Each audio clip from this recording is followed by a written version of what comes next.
Obviously, analytics is a really strong theme in the games industry. Free-to-play is a difficult landscape. We need a bit of help to make profitable free-to-play games. And analytics is evolving all the time. I've been involved in the games industry for about 5 years now. Before that, working with banks and retailers and online businesses. And I have to say that the games industry has moved phenomenally quickly, actually overtaking all of these other sectors in the use of data, getting to know players, personalizing the game experience. And it's phenomenal. It's a phenomenal industry to be in, the dynamism of it. And it's driven from actually making sure that in free-to-play, we've got a future. How many games are profitable out there? It's tough. It's a tough market to be in. But what I wanted to do in this session was just talk through how data can be used to really help the game design process, and to talk a little bit about where to focus your activity, because analytics is a confused term, right? And time is short, time is pressing, you need to get the game launched. Where do you really need to look at the data to understand how you're going to engage your players and get the game out there so that you're much more confident of success? So, there's loads and loads of discussion about acquisition, and acquisition is a really tough landscape. You could be using 15, 20 different providers to find high quality players at the right price. Getting onto the charts, it's kind of important. And actually, we've seen a fundamental trend in the industry over the last few months. This is a slide from 2013, but it's actually continued to be the case that the cost per install has kind of been outstripping the lifetime value that we generate from free-to-play games. Fundamental questions over the viability of games, and how we can spend our acquisition budget wisely to drive traffic into the games.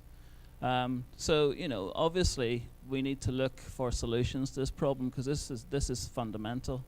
If you're spending, it's easy to burn through tens of thousands of dollars of acquisition budget, and you're doing that crossing your fingers, not really knowing how the players are going to perform. This is where I think, actually let's start looking for solutions to this problem in slightly different areas, so that we can really understand how the game's performing and how we're going to engage with players. That's what we do at Delta DNA, and we spend a lot of our time looking at how players engage with games, understanding different player segments, and then personalizing the game playing experience for those guys.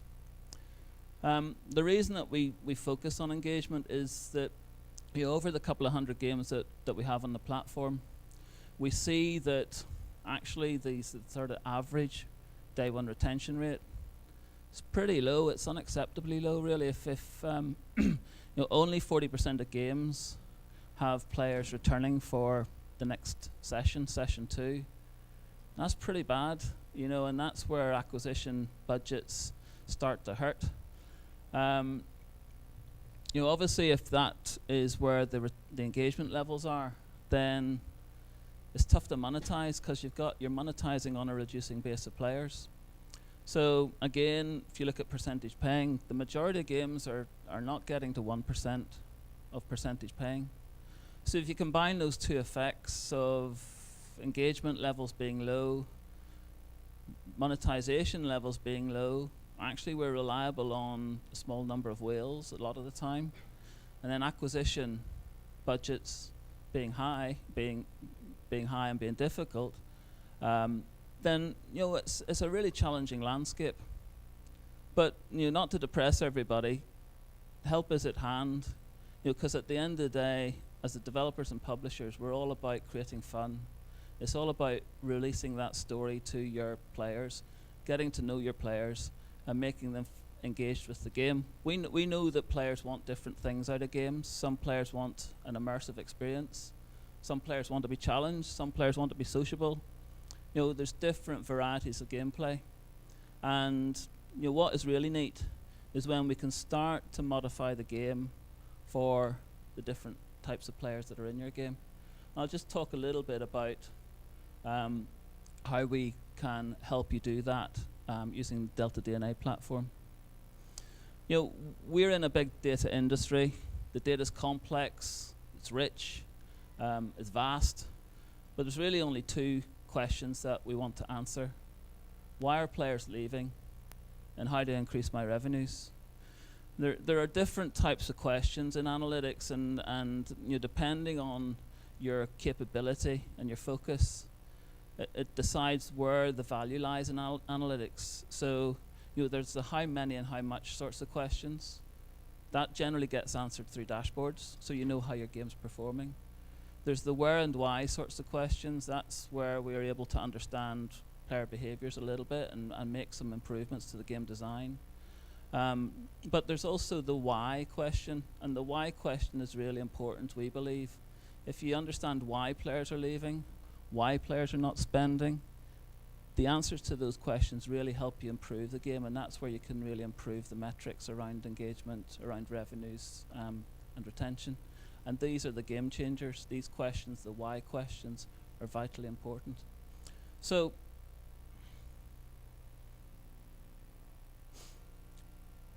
let's talk a little bit about why free-to-play is difficult. You're constantly trying to balance lots of different mechanics.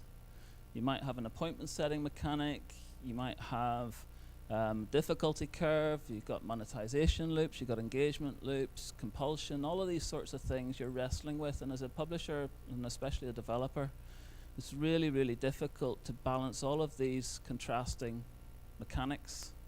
And as I say, we've worked on hundreds of games. We've got an insight team that looks at the free-to-play game design and gives our clients feedback for free on where we see the mechanics could be improved, and this is really helpful to our client base. These are the top 10 reasons for poor mechanics that poor retention that we've seen over the last few years. And it's difficult to do this sort of stuff at the game level. To balance the difficulty for the game as a whole, when you've got novice players and you've got expert players playing the same game, it's tough. So the reason that analytics has evolved so quickly is because we're faced with these really key questions, and we need to drive the answers to these questions. So you go back sort of 3-4 years, the standard was dashboards. Everybody got quickly to an understanding of how their games were going to perform. This is the how much and the how many questions. How much money am I making? What does my retention rate look like? So what your game's performing like. But if you've got a poor retention rate, it doesn't tell you the answer, doesn't tell you what to do next. And so you're starting to use developer resource, actually guessing what the solution is. So this is where the industry then quickly evolved to what we call analytics 2.0. And this is starting to figure out where the problems are happening, maybe using funnels, that sort of thing. So there might be a particular blocker on a mission. You're looking at deeper analysis to try and understand where players are leaving, understand how resources are being used perhaps. But actually in analytics 2.0, a lot of the solutions are still done at the game design level. What I mean by that is that you may have spotted a problem with your difficulty curve in mission 4, let's say, and you see lots of players leaving in mission 4. So you say, right, well, let's make mission 4 easier. That's fine. But actually, if you've got a game that is filled with novice players and expert players, and it might be 50-50. We're in this great position now where hardcore players are moving on to free-to-play titles. Novice players are trying them out for the first time. And if you've got those two different contrasting gamers in your game, we want to give them all fun. And it's really difficult to do that if you're doing it at the game design level. So you might decide to increase the difficulty to please the experts, but you upset the novices. You go the other way and you please the novices, you upset the experts. So Having a one-size-fits-all solution really is going to upset part of your player base, part of your game playing community, and remove the fun. So we need to start to think about this in a different way. And the key transition here is to stop thinking about the game as the entity and start to think as of your players in different key player segments. So why wouldn't we, for novices, recognize those guys in the gameplay? You know, because we've got live data, real-time data flowing into the platform, we can see novices very early in session one. We can see how quickly they move through the tutorial. We understand the momentum of their gameplay. We can see what new levels of competency. We're really lucky that we have key metrics that are player-based metrics that can understand who's the novices, who's the experts, and start to understand those people. So why wouldn't we, if we can recognize novices, reduce the difficulty for those guys on certain missions? Leave the players that are happy alone. And we don't need to upset them. We don't need to do anything because they're happy. And potentially we can increase the difficulty for the expert players. You know, in a single player environment, there's no reason why we can't make the game adaptive in this way. It has dramatic effect on engagement levels and building a player base. Obviously in multiplayer it's slightly differently. You can do some matchmaking in multiplayer, novices versus novices, experts versus experts. But the concept is the same. If you start to think about the different players that you've got in your game, the key segments that you've got in there, then you can start to think very clearly about how the game design plays with those guys, what experience they're having, where are the problems, and let's start to solve issues for specific groups of players. And this is what we mean by Analytics 3.0. You know, in the platform we can stream live data out of the game. Everybody's having fun. And we're able to use this data to really understand different player segments that are at risk of leaving. It might be that we spot a group of cautious novices. We use our data mining tools, our segmentation tools.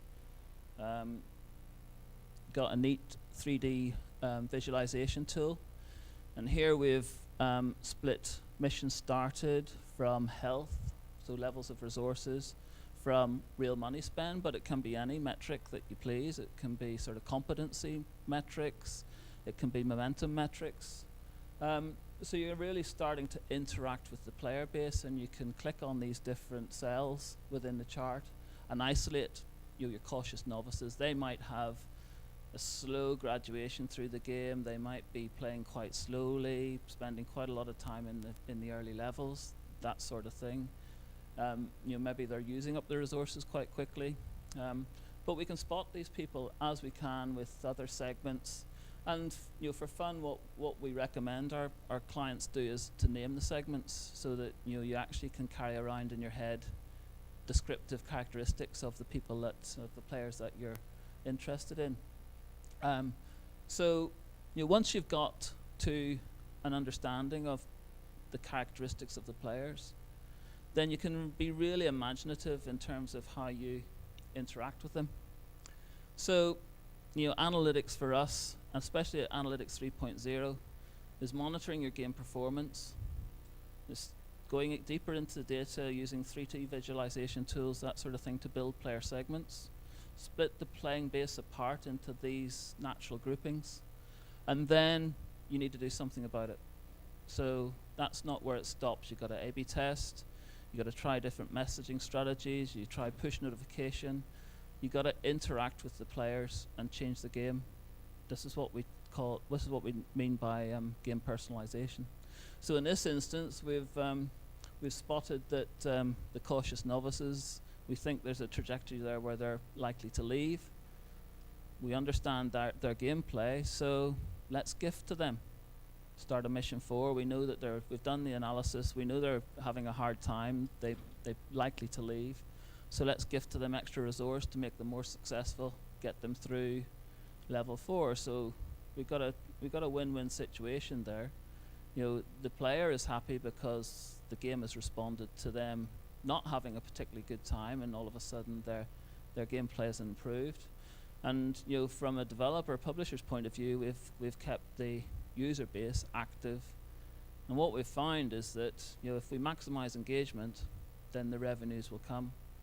And we do a lot of work with our clients and using the platform to really focus on the first 3-4 sessions to build that momentum and to keep the contrasting types of players happy.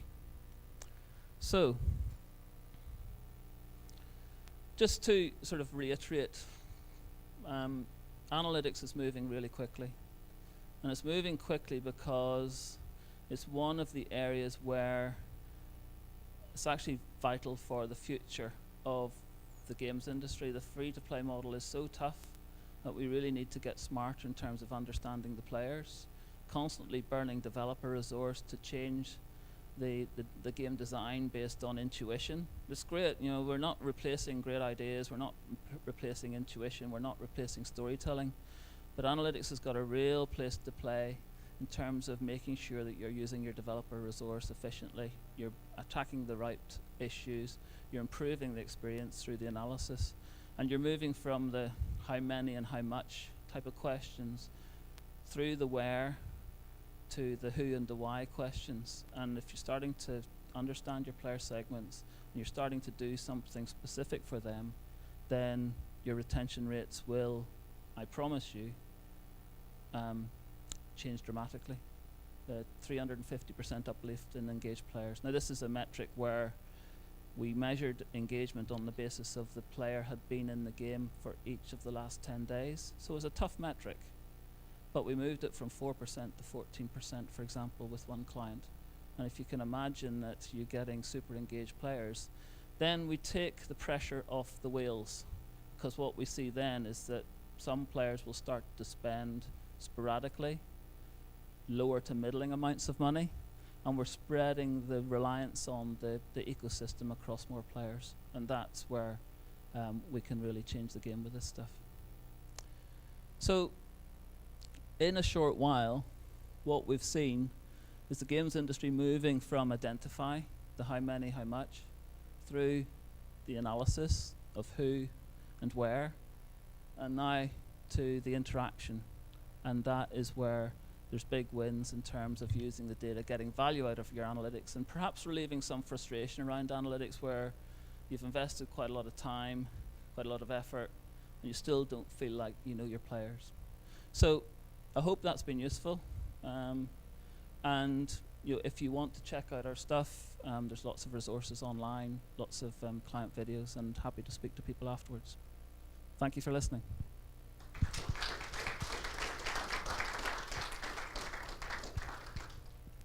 Do we have time for questions? I think we do, right? Can you answer questions right now? I can, yeah. Let me ask you a question then. So, and not just about your product, just about analytics in general and what you've seen. My company develops games, and for us, analytics is like, I only know how to make levels and draw stuff. I don't really know how to put analytics in. One of the biggest hurdles for me is integrating analytics, right? So, what has been your experience with, is it difficult? And if it is difficult, is it worth it to get to, analytics 3.0 that you're talking about? So there's I would say there's two elements to integration. There's the technical integration of the SDK and getting the data flowing. And, the games industry, again, has changed where SDKs are a necessary thing that developers do. There's been great improvements in how efficiently you can do that. So actually, there shouldn't be any barriers to getting the rich data out of the game.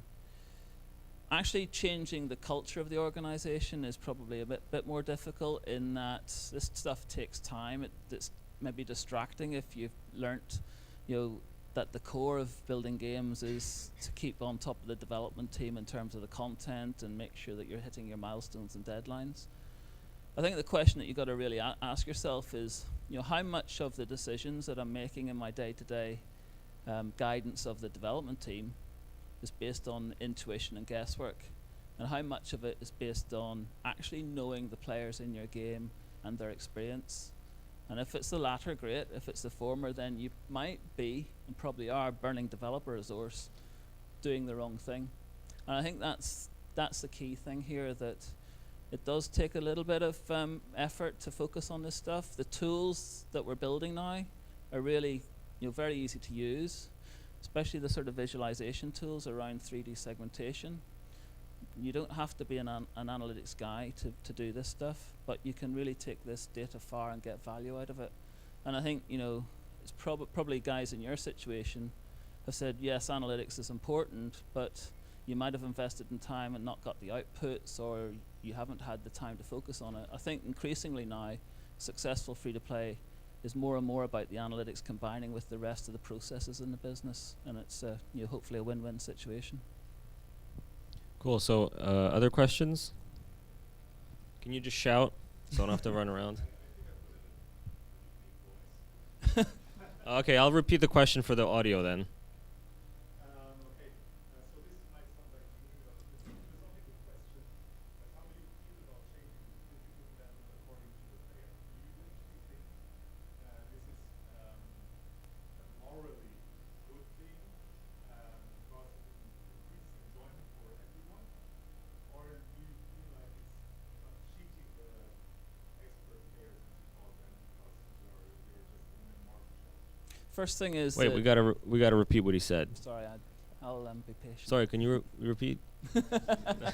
No, I'm just kidding. So the question was, do you think it's morally good as a provider of entertainment and as a game designer to make the game easier or harder depending on the play style?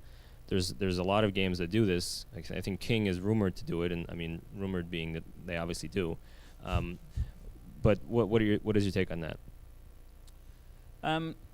Morally, I don't have any problems with it at all. I think that what we're doing is actually providing fun. So if you are not providing fun to a set of players with specific circumstances, then that's pretty bad. I mean, it's different in multiplayer versus single player, so the rules are different. You can't be unfair to people, but providing that you are appropriate in using the information that you've got and the interventions, absolutely. I mean, otherwise, sticking our head in the sand and not using this data means that there won't be any free-to-play developers around, or very few free-to-play developers around very soon.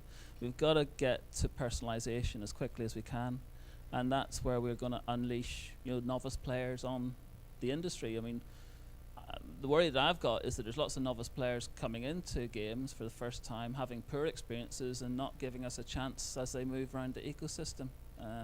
So I think it's a must-have.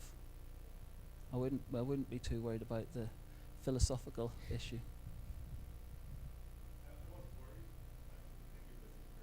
Thank you.